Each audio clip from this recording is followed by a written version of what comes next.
Nolan Erickson from Graywall Law. Nolan, go ahead. Good morning, everyone. My name is Nolan Erickson, and I'm an attorney with Graywall Law. Our office represents 8 women who were students at the University of Michigan between about 2004 and 2017. Today, on behalf of these 8 women, our office will be filing a complaint against the University of Michigan and Bruce Conforth in Washtenaw County Circuit Court. The lawsuit alleges that the University of Michigan failed to protect its students from a predatory professor, as even after it learned of the professor's misconduct because of a student complaint in 2008, it did not prevent him from committing further abuses or warn students about his behavior. What followed was nearly a decade of serial abuse in the form of sexual harassment and sexual abuse of students. As a result of that abuse, our clients were injured, traumatized, and deprived of their right to equal access to education from the state's, one of the state's premier universities.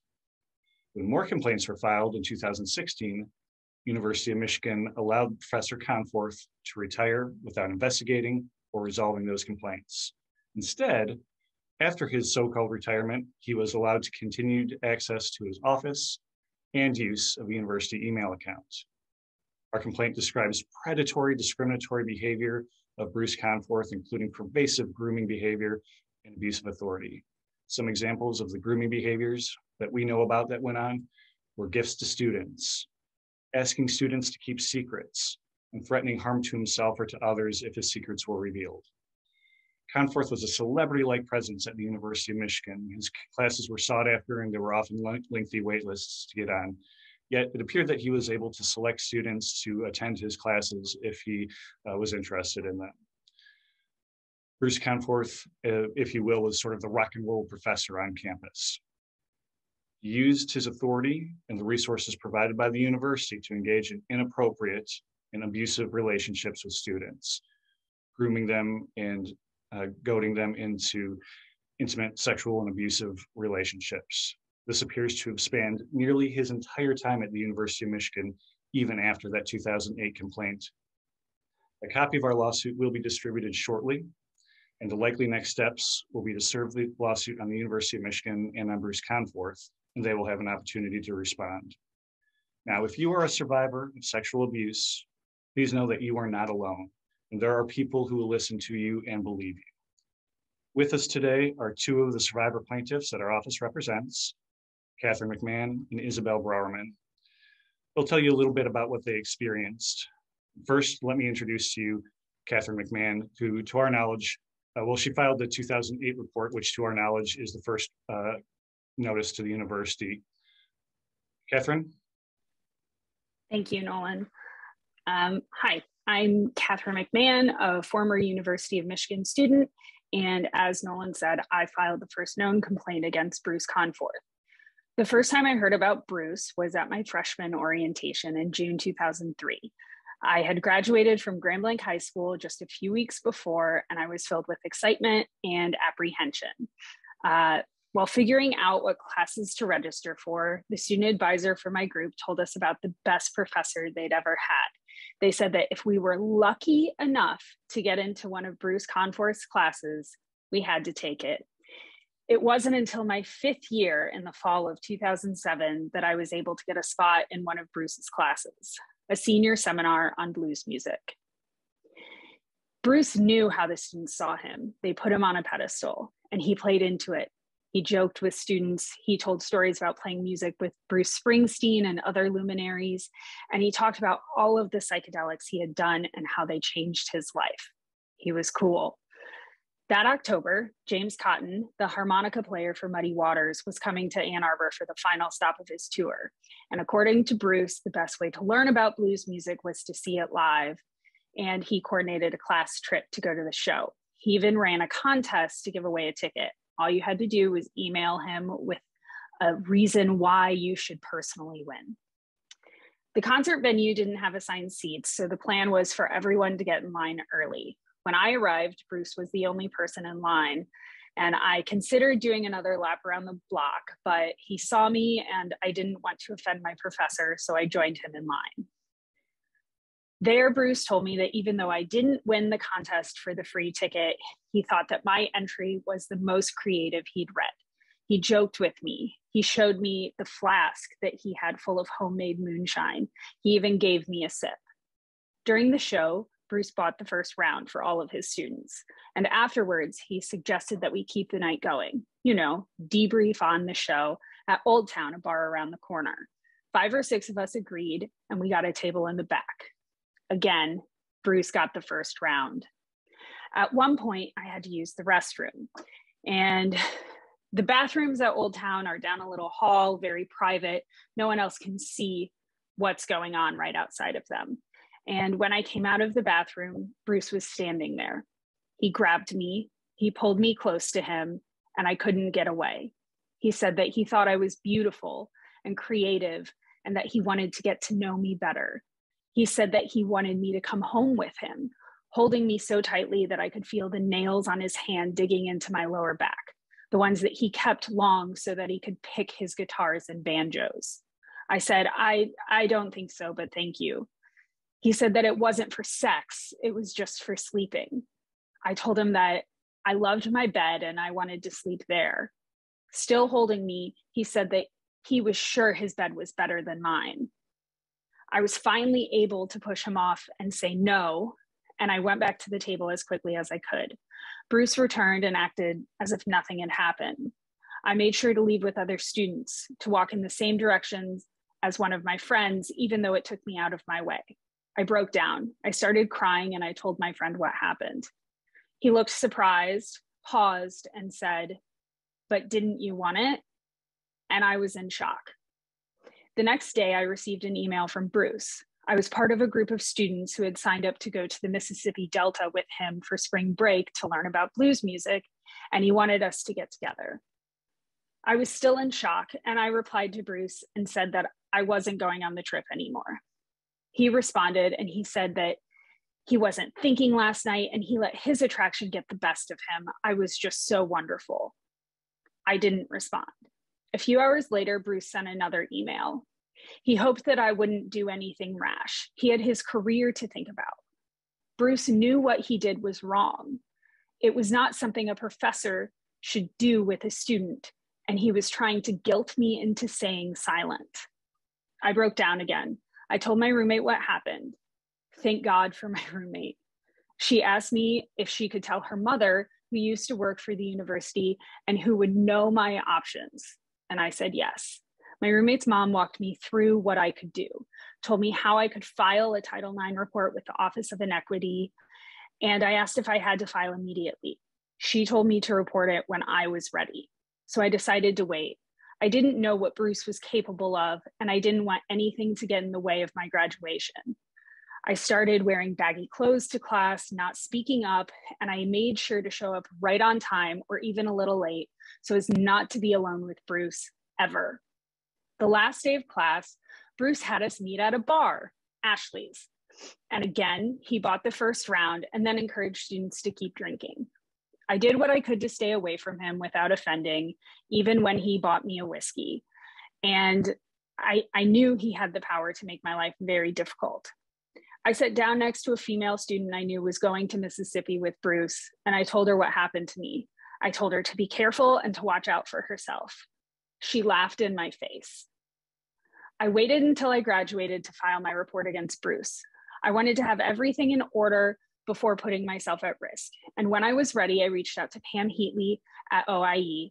I went to her office. I told her what happened. I brought the emails, and she took down the report. She told me they would take the allegations very seriously, and the process was to bring them to Bruce and the head of the American Culture Department. If Bruce denied them, the office would launch a full investigation. But if he corroborated them, it was up to the head of the American Culture Department to discipline him. A little later, Pam emailed me to tell me that Bruce corroborated the events and that the department and the university were taking all the necessary steps to ensure this wouldn't happen again.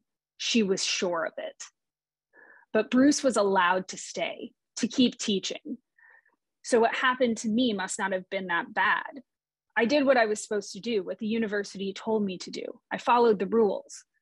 and they didn't do anything, so I had to be in the wrong. I overreacted. The university wouldn't ignore something or take so few steps that was as serious as a professor assaulting a student. I left Michigan and I did my best to bury the experience, but he kept popping up. My first full-time job was at a culture blog in New York City. And one day our editor shared a successful post about the rise of subcultures in America, in which she interviewed Bruce as the expert. I spiraled. I stopped working for the rest of the day. I Googled him, hoping to find news that proved to me that I hadn't made too big of a deal out of what happened. But I only found rave reviews on Rate My Professor, articles where he was a trusted expert, and stories about how he was such a great teacher that he won the Golden Apple Award. It wasn't until 2017, when a mutual friend connected me to Cassie, that I started to think that I had been in the right.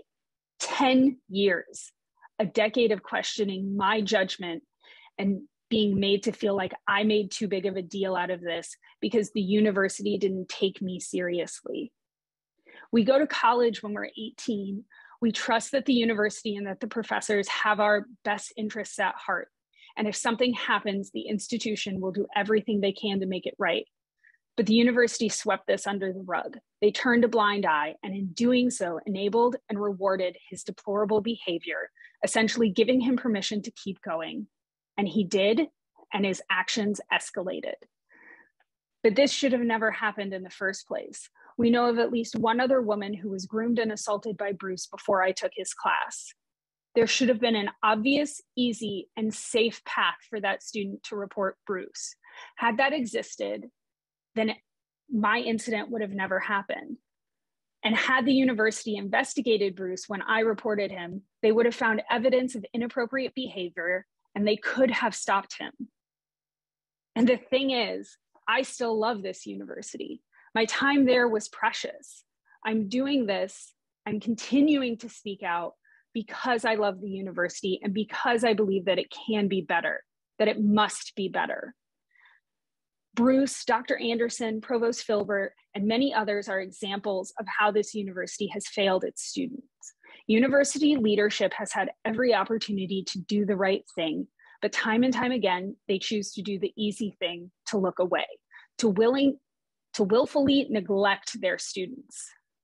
So now it's up to us, the survivors and the allies, to bear the burden and to hold them accountable. And with that, I would now like to turn it over to Isabel Browerman. Thank you, Catherine. My name is Isabel Browerman. I graduated in 2015 from the University of Michigan with a BA in art history. The first time I had heard of Bruce Conforth was as a freshman in orientation, 4 years after Catherine had filed her complaint. I walked into his classroom, a young creative, incredibly excited to meet the man who had collaborated with so many of my heroes: Janis Joplin, Allen Ginsberg, Bob Dylan, Charles Bukowski, Willem de Kooning. Students knew that the only way to get off of his wait list was to have a personal encounter with Bruce. He would then decide if you could be in his class. I went to his lecture as an unenrolled 19-year-old student in the spring of 2013 and watched him jump on desks and talk about heeding your calling and following your dreams as a way of avoiding the ghost of regret. After his famous final lecture, I nervously approached him about taking one of his courses. He stared at me and then told me he would see what he could do. Moments later, Bruce began the grooming process. He managed to find my Facebook account and sent me a friend request. I recognized this as one of the ways in which his teaching styles was celebrated for setting him apart from other teachers.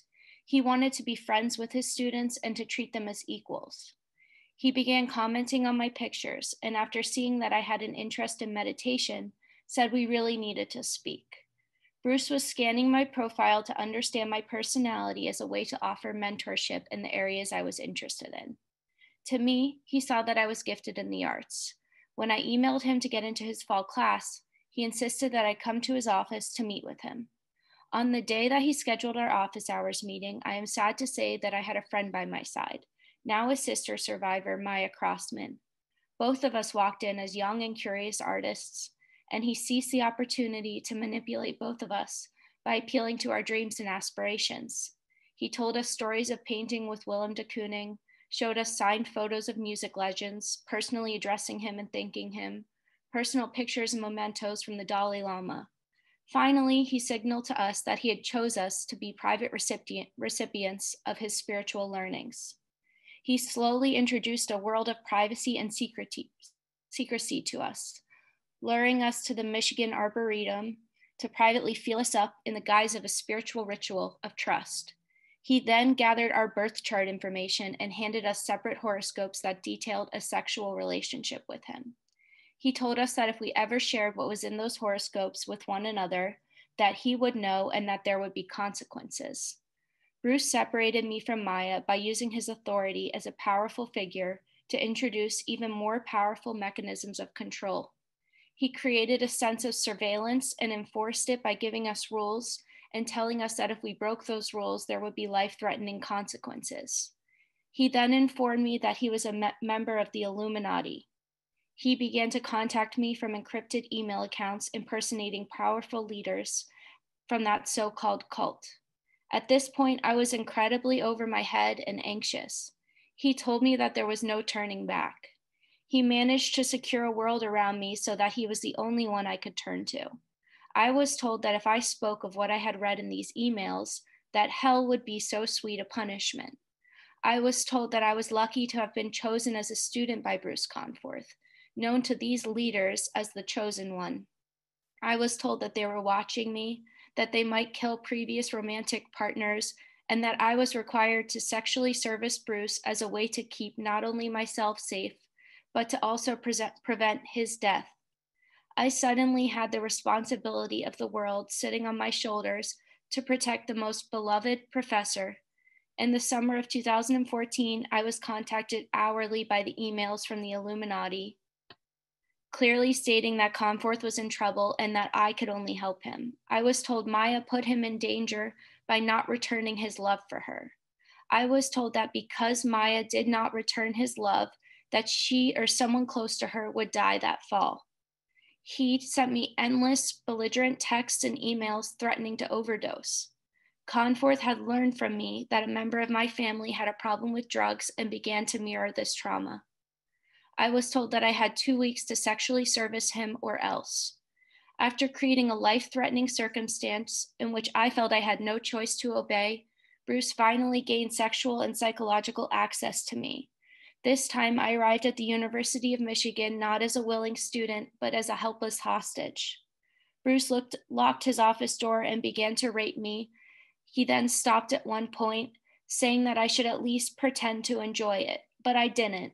My life began to dim. He began to slowly criticize my friends, family, and life decisions through the voices of occult leaders while remaining a benevolent teacher in his day life. He broke me down through encrypted aliases, increasingly requiring that I report anything I did with outside friends, scorning me for it, and then requiring that I service Bruce sexually as a way to redeem myself. I grew scared and fearful to take missteps, to lose my life. But the truth was I had already lost it. As a rule, as time passed without being caught, he grew more confident and sophisticated in his abuse. He created false documents and declared that they had come from close male friends the Illuminati had hacked in order to protect my reputation. Documents said to be from once close male friends of a fraternity, saying they had nicknamed me Easy Izzy, that they had called me a whore, a cum dumpster. I was scorned daily about how empty and disgusting I was. I changed my name and my phone number per his demand. He created a deepfake video where he superimposed my face onto a couple having sex because I could not recognize the man, convinced me that I had been raped by a member of a fraternity and recorded by people I considered friends. All the while, he continued to abuse me as a way to help me leave the darkness I had gotten myself into by just being a college kid. This went on for 4 years. I am, of course, still traumatized and triggered daily. The PTSD runs rampant through my personal life.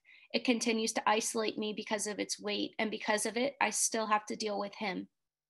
I came to the university to learn and grow, and instead one of the most popular professors used his knowledge, authenticated and raved about by the university to stunt my growth, violate my body, and attempt to ruin my life out of jealousy. His words, not mine. Depression and suicidal thoughts bloomed as soon as I met this man. He knew this and continued to push me towards those thoughts. I formed a false shell over the abuse and convinced myself of the truths I was demanded to feel by these figures of authority. I had to tell him that I loved him and show him that I loved him in order to survive. Before I met Conforth, the Office of Institutional Equity, or OIE, the Title IX office where students are expected to report assault, knew that Bruce Conforth had been taking advantage of his authority as a trusted professor to entreat, groom, manipulate, sexually assault, and in my case, serial rape students. The University of Michigan's OIE, so rotted by its history of covering up sexual abuse that it has recently been rebranded as the ECRT, or Office of Equity, Civil Rights, and Title IX, knew since 2008 at least that Bruce Conforth was sexually assaulting, harassing, stalking, and manipulating his students. Not only did they not remove and prosecute him, but they rewarded him multiple times, even as he used his position to prey on female students. The first time they assisted his bad behavior was when the OIE offered him, through his department chair, a last chance agreement. This agreement, given to him in 2008, indicated that even though they knew he had assaulted Catherine, he was still invaluable to the community. Through this agreement, he was told there's no repercussions for what you've done, but don't do it again. Within the year, Conforth was emailing sexually charged messages to another female student, Cassie McQuater. In 2012, the university allowed Conforth to win the Golden Apple Award, given to the #1 professor at the University of Michigan. He was given a reception and a trophy. Had they forgotten about Catherine? University of Michigan cannot plead ignorance. We are the #1 public institution of higher learning in the country. Bruce was now officially the #1 professor. He was officially the model of excellence at UM, the #1 person to learn from on campus. That's how I met him. The final way in which the university rewarded Bruce Conforth was by giving him the grace of an early and sudden retirement. Pam Heatley, I would like to address you now. You were the OIE investigator who received Catherine's report in 2008. You then received 3 more reports in 2016 and discovered he had abused myself and Maya Crossman as well. At this time, the OIE examined Conforth's university email account and found a video he had taken of me naked. When you asked him about it, he, a 65-year-old instructor, told you that he and I, a 23-year-old former student, were in a committed and consensual relationship. When you asked me about it, oh wait, I was never asked. I was never even contacted by the OIE. For years after you found this video and took his word for it, I was being psychologically tortured by him and raped. OIE is the only lifeline I had, the only people or agency that was privy to reports about his violations, and you felt no obligation to inquire into my well-being. The University of Michigan could have provided the safe door that would have helped me escape from him. If OIE had done their job, I never should have met Bruce Conforth. I am lucky to be alive. If I wasn't alive, I would never have been able to confront this morally bankrupt institution that is more invested in their false reputation as leaders in the best than in the reality of the crimes they perpetuated by silencing victims and by feeding Conforth new students every semester, by giving him the freedom to take students on overnight field trips and to use his course waitlist as bait so that we had to meet privately with him to enroll, by giving him locks on his doors that he used to trap and rape students during office hours. Simply stated, by knowingly letting him thrive as a sexual predator. You owe it to your victims, alumni, students, faculty allies, the entire Maize and Blue community, and to the global community of survivors and their allies to come clean about the systems still in place to silence victims. In the meantime, I will tell you what I've found out. The Title IX Office for Reporting Sexual Crimes outwardly charades as a center professionally prepared to help victims of the UM community, while at the same time it actively works to invalidate these victims' stories, compound their trauma indefinitely through gaslighting, minimization, and downright silencing. Vulnerable trauma victims are treated as a threat the school needs to be fiercely protected from as soon as they walk through those doors. We demand better. The way this school currently runs is outdated and unsustainable. degraded myself and my fellow sister survivors of Bruce Conforth, and by doing so, devalued our degrees and education. Not only are our degrees devalued by your lack of accountability, but UM's entire student, alumni, and faculty network is tainted by your active negligence.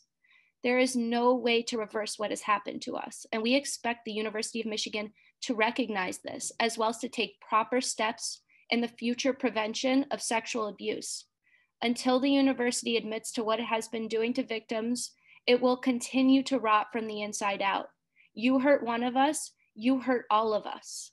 There are thousands of survivors who will continue to point out what you have done to try to hide from your actions, and we grow louder and stronger each day. Firing a president does not fix this issue. Changing a Title IX office while keeping the same administration and procedures in place does not fix this issue.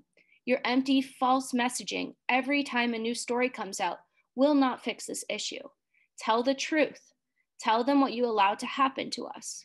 Kristen Beacey, Catherine McMahon, Cassie McQuater, Maya Crossman, Lo Lambert, Shayna Mahler, Amelia Brown, and myself, Professor Conforth survivors, demand and deserve accountability and justice, and we ask for the support of the and global survivor community to demand it as well. Thank you. Thank you, Isabel. Right now, we're going to open up. John, I'm sorry, before we get into questions, I want to make one more point and then we can go to the question and answer phase. Thank you, Isabel and Catherine, for sharing your stories.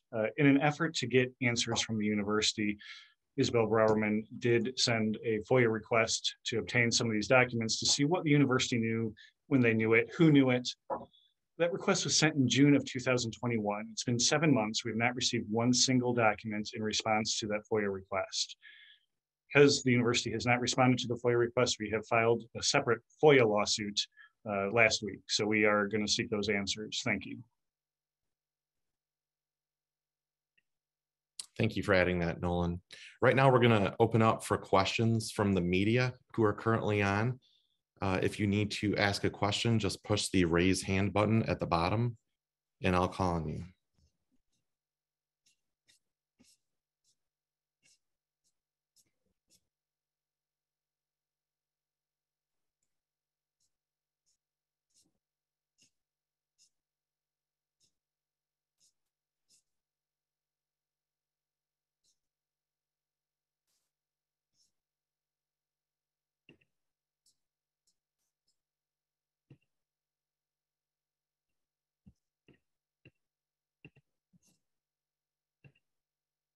The first question will be from Anna Nichols with the Associated Press. Anna, please go ahead. Yeah, hi. Thanks for all of your guys' time. I was wondering what lawsuit, I missed the first part of the call, what lawsuits have been filed and when were they filed? Thank you, Anna. I'll address that. Our office filed a FOIA complaint last week due to the university not responding in a timely fashion to Isabel's FOIA request that was sent in June of 2021. Later today, our office will file a complaint in Washtenaw County Circuit Court based on the allegations described earlier.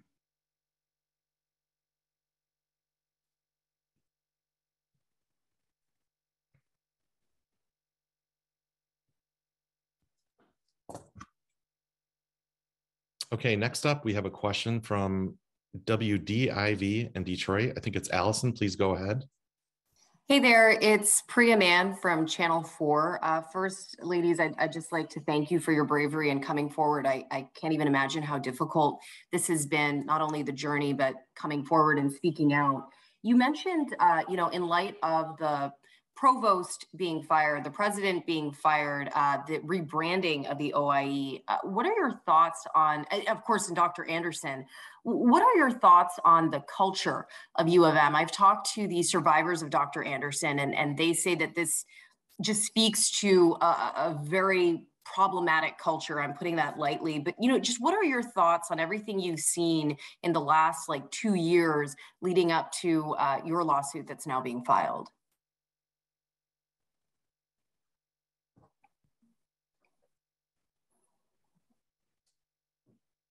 I mean, I would say that I agree with the Anderson survivors. It's clear that the university continues to foster and encourage an environment where predators can thrive. They give professors free rein, and they don't provide clear paths for students to report inappropriate behavior. And when you have someone like the former president in charge who's actively involved in inappropriate relationships, you're not going to be able to make change. You have to have someone from the outside come in and help change this culture. But clearly this culture has existed for decades, and it's time for a reckoning. It's time for things to change. Yeah, I would just add on that while it was really incredibly difficult for us to come forward, another aspect that was really difficult, but also clarifying, was learning and acquainting with the history of silencing victims at the university, with the Filbert case, with the Anderson case. There are more, the Anderson survivors, specifically Tad DeLuca, filing that letter decades ago. His letter should have been the only message. That's the earliest known complaint that I know of at the university for sexual abuse. That should have done something in the way of changing the system of reporting so that Catherine's complaint would have been handled differently. Perhaps I wouldn't be here. It's all connected. And how do you feel about that? The fact that there were complaints, there were warnings, there were other students who were brave enough to come forward, and yet it seems like nothing was done. Angry. I mean, the first time that I found out that Catherine existed, just an overwhelming anger came over me that this could have been prevented. I thought that it had all happened privately and that no one was aware of what was going on. And I dug, just a little bit and found out that they had in fact known what was going on, and they could have prevented me from this. I almost lost my life, and I'm glad that I'm here to be able to say that I didn't, but they could have prevented it, and they could have been responsible for that. And they are responsible for what I'm dealing with now. Thank you so much. If I could add, it should be noted that false reports of sexual assault are exceedingly rare. It's a club that nobody wants to be a part of. Nobody wants to pretend to be a sexual assault survivor. When these complaints come forward, they should be listened to, they should be believed, and they should be investigated. So often the burden is put on the survivor to be the advocate for themselves, to be the advocate for herself or himself. They need better supports. They need to know that they're not alone. They need to know that this isn't happening in isolation. That is something that has to change at the University of Michigan and, frankly, other institutions in the state of Michigan and across the country. The University of Michigan, just to add, extended its protection not to us, but to a predator who corroborated his predatory behavior. That's who they decided to protect.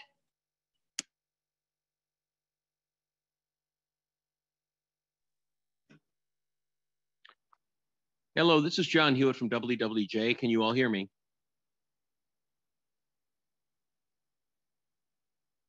Hello. We can hear you.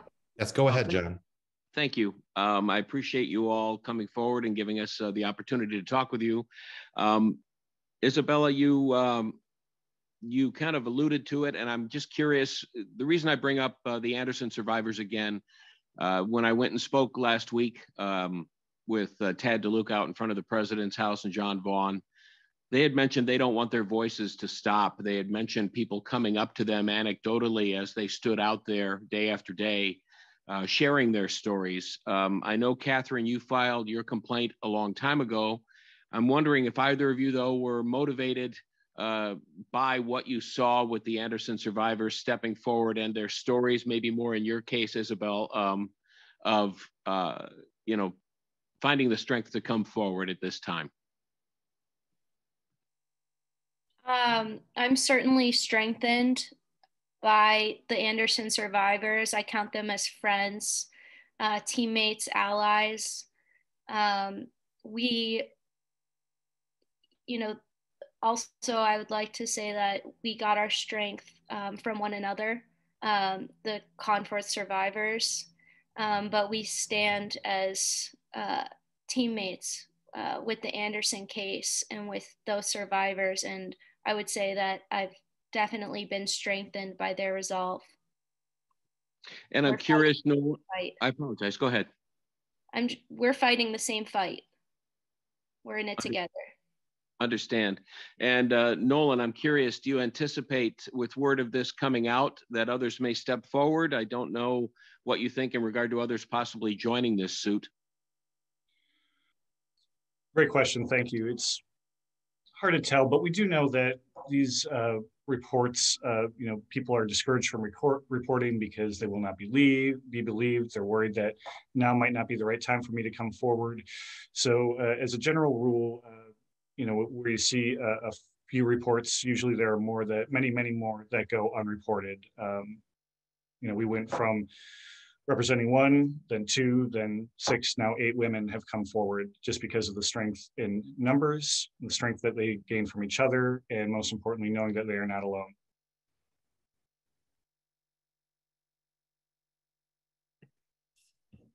Okay, next, it looks like we have a follow-up question from Anna Nichols at the Associated Press.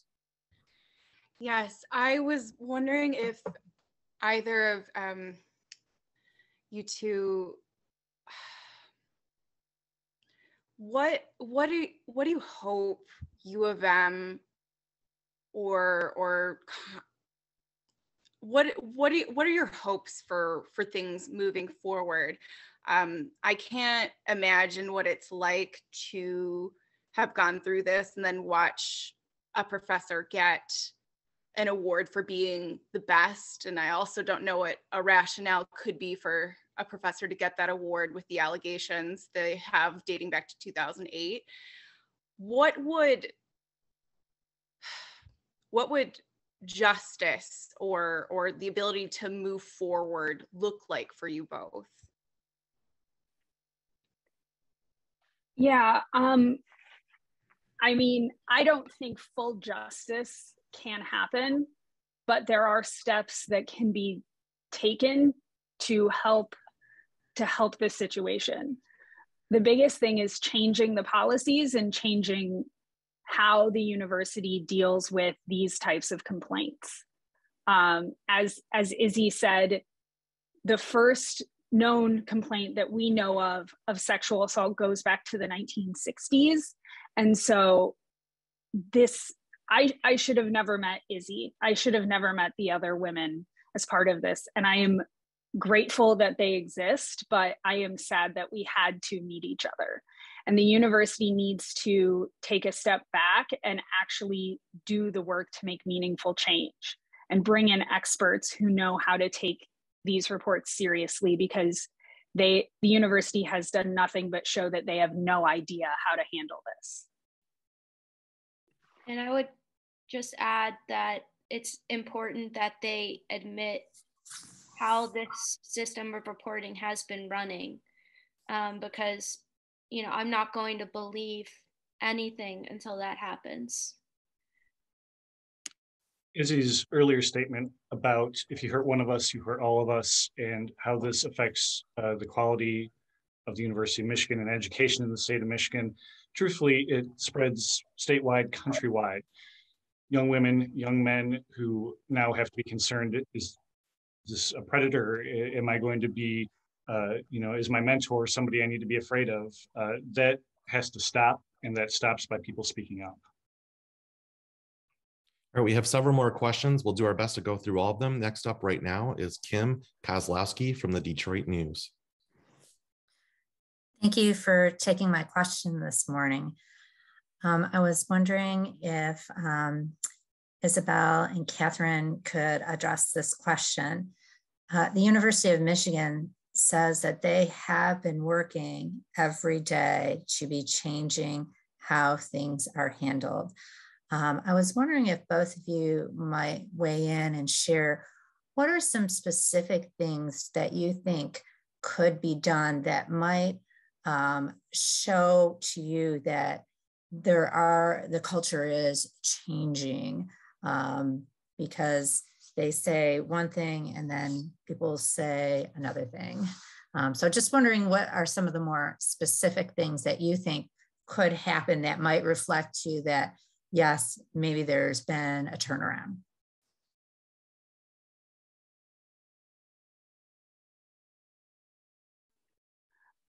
I think that I don't trust anything the university says. I've had Pam Heatley personally promise me that the university was doing everything in its power to make sure Bruce didn't do anything like what he did to me again. And clearly that continued to happen. And so I think the university needs to start listening to students, needs to bring in a third party that can actually manage these types of claims, because it's clear that you can't fix this from inside the house, right? Like, they've had that opportunity and they failed. And so now it's time to bring someone else in and to listen to the students and to put the students in the leadership position. I agree with Catherine. I think they need to open this up and give the power back to the students in a genuine way, and to glean information on how to better the systems in place. Unfortunately, through the expertise of survivors who are willing to offer that advice, unfortunately, it feels like the work is always on us still, to make sure that the right things are being done. There are faculty allies as well that can advise in this process. But I don't trust the university's words. They've proven time and time again to be empty, false, and only for the benefit of the reputation of the school.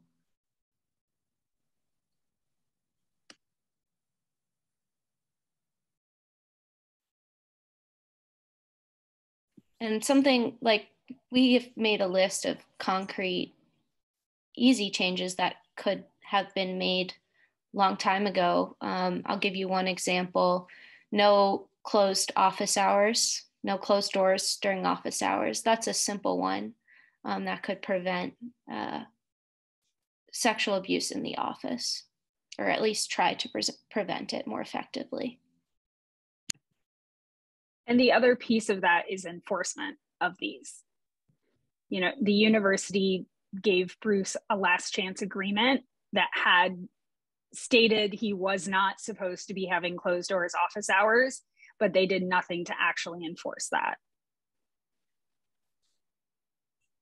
Thank you. We have a follow-up question from John Hewitt at WWJ. Thank you, John. Nolan, back to you. I just want to clarify before the call ends. This is civil litigation seeking, I'm assuming, unspecified at this point, financial damages. Is there any consideration, has there been any consideration about criminal filings, if they are possible, against Mr. Conforth? Thank you for your question. Certainly, as a civil litigation firm, we only have limited ability to prosecute. I mean, we can't prosecute people. We're not the police. We're not the prosecutor. However, a criminal complaint has been made, and I can let Izzy speak more to that. Izzy, if you will. I filed a criminal complaint to the University of Michigan Police Department. I also spoke to the Washtenaw County Police Department and the Pittsfield Police Department. I provided my computer for months to survey it for evidence. I provided statements, emails, text messages, voicemails. The University of Michigan Police Department, Detective Sean Taylor, submitted that evidence and requested that there be charges brought against Bruce Conforth as a result of his investigation. The prosecutor's office, unfortunately, decided to dismiss the case.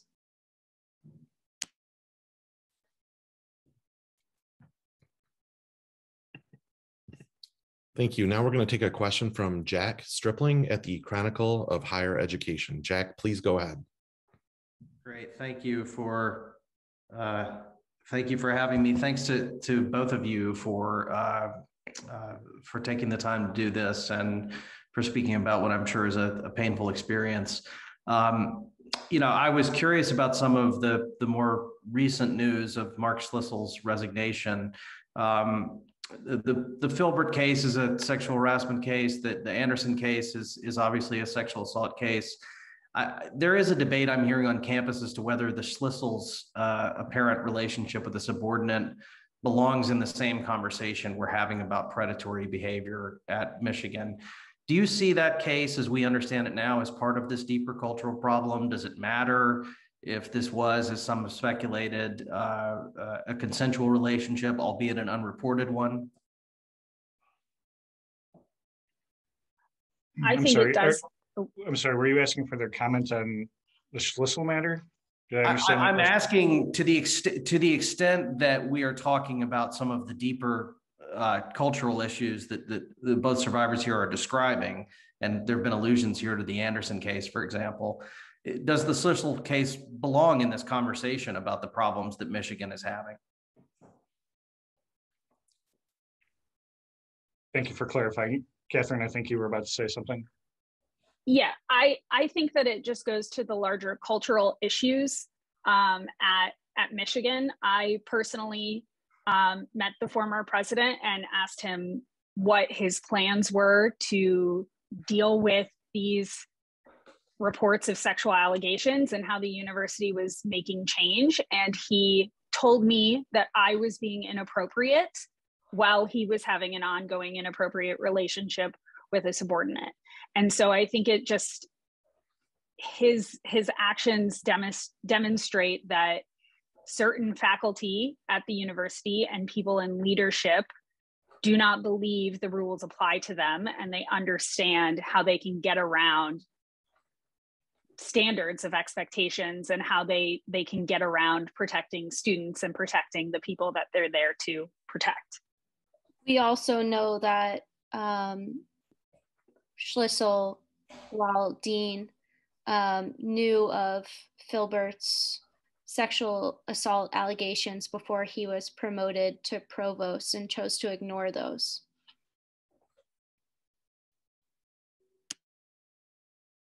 Okay, thank you both. I appreciate that. Okay. Oh, we have one more question. Kim Kozlowski. Kim, you have a follow-up? Please go ahead. Sure. Isabel, can you tell me the time frame between when you complained to police and when prosecutors declined to press charges?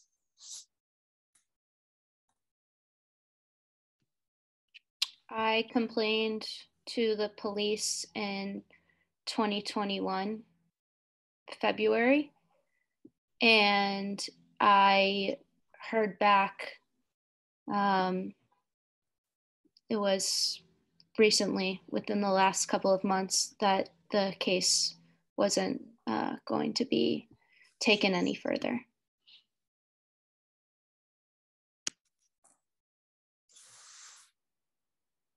Thank you. I can provide you more concrete dates once I look at my timeline.